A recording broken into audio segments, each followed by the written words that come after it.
दोस्तों, किसी ने क्या खूब कहा है कि अगर कोई आपके लिए गड्ढा खोदे तो परेशान मत होना। ये वही लोग हैं जो आपको छलांग लगाना सिखाएंगे। नमस्कार दोस्तों, मैं कीर्ति सोनी आपका स्वागत करता हूँ।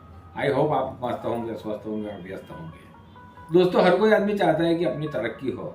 नौकरी करने वाला भी सोचता है कि मेरा प्रमोशन हो। आदमी इसके लिए कड़ी से कड़ी मेहनत भी करता है, लेकिन उसकी तरक्की हो नहीं पाती। जानते हो दोस्तों, उसकी वजह क्या है? उसकी वजह यह है कि आप किसी बात पर बंधे हुए हो।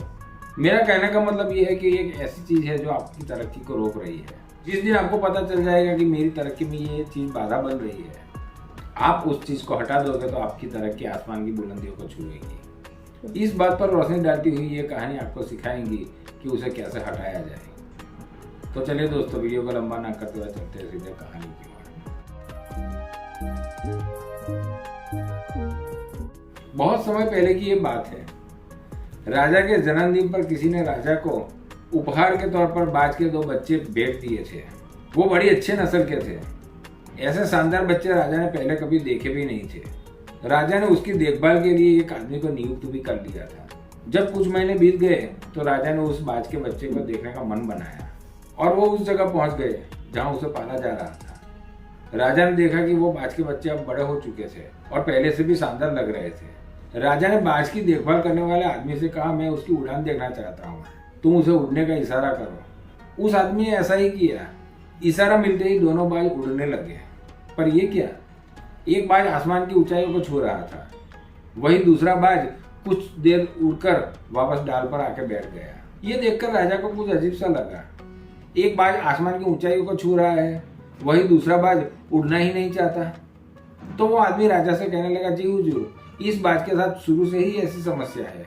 वो ऊंचा उड़ता ही नहीं है, थोड़ी देर उड़कर वापस उसी डाल पर आके बैठ जाता है।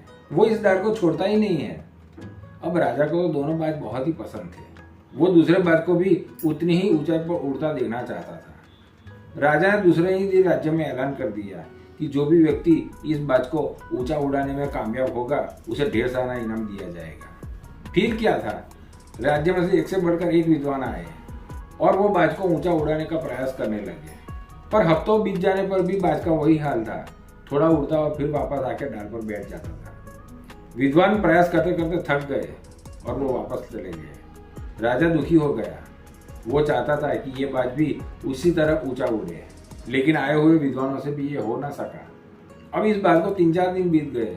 फिर एक दिन ऐसा हुआ, राजा इसी बाजों को देखने के लिए उसी जगह गया तो वो हैरान रह गया। उसका खुशी का ठिकाना ना रहा। वो अपनी आंखों पर यकीन नहीं कर रहा था। दोनों बाज उड़कर आसमान की ऊंचाइयों को छू रहे थे। राजा ने तुरंत उस देखभाल करने वाले आदमी से पूछा, ये कैसे हुआ? तुमने ऐसा क्या कर दिया कि दूसरा बाज भी उड़ने लगा? तो उस आदमी ने कहा, हुजूर, ये काम एक किसान ने किया है। अब उसने ऐसा क्या किया वो तो किसान ही बताएगा। राजा ने उस आदमी से कहा, उस किसान को कल दरबार में हाजिर किया जाए। अगले ही दिन वो किसान दरबार में हाजिर हो गया। राजा ने उसे कहा, मैं तुमसे बहुत ही प्रसन्न हूँ। तुम मुझे ये बताओ कि जो काम बड़े बड़े विद्वान ना कर सके वो तुमने कैसे कर दिया? तो किसान बोला, मालिक, मैं तो एक साधारण किसान हूँ, मैं ज्ञान की बात नहीं जानता। मैंने तो वो डाल काट दी जिस पर बैठने के लिए बाज आदी हो गया था, और जब वो अब डाल ही नहीं बची तो वो अपने साथी के साथ आसमान की ऊंचाइयों पर उड़ने लगा। किसान को ढेर सारा उपहार और इनाम देकर उसे विदा किया। दोस्तों, ये कहानी का तात्पर्य ये है कि हम सभी ऊंची उड़ान भरने के लिए ही बने हैं, लेकिन कई बार ऐसा होता है कि हम जो कार्य कर रहे होते हैं उसके आदी हो जाते हैं और अपने ऊंचाई बढ़ने की और कुछ बड़ा कर देने की काबिलियत को भूल जाते हैं। अगर आप ऐसे ही कोई कार्य में लगे हुए हैं जो आपके पोटेंशियल के मुताबिक नहीं है, तो एक बार जरूर सोचिए कि आपको उस डाल को काटने की आवश्यकता तो नहीं जिस पर आप बैठे हैं। अगर आपको पता चल जाएगी ये डाल काटनी पड़ेगी तो आप उस डाल को काट दीजिए। जैसे ही वो डाल कटेगी तो आपकी तरक्की की उड़ान आसमान की बुलंदियों को छुएगी। इसलिए दोस्तों, मैं कहता हूँ कि काम करो कुछ इस कदर कि दुनिया करे तुम्हारी कदर। अगर कहानी अच्छी लगी हो तो लाइक कर देना और चैनल को सब्सक्राइब कर देना, हमें सपोर्ट मिलेगा। धन्यवाद, नमस्कार।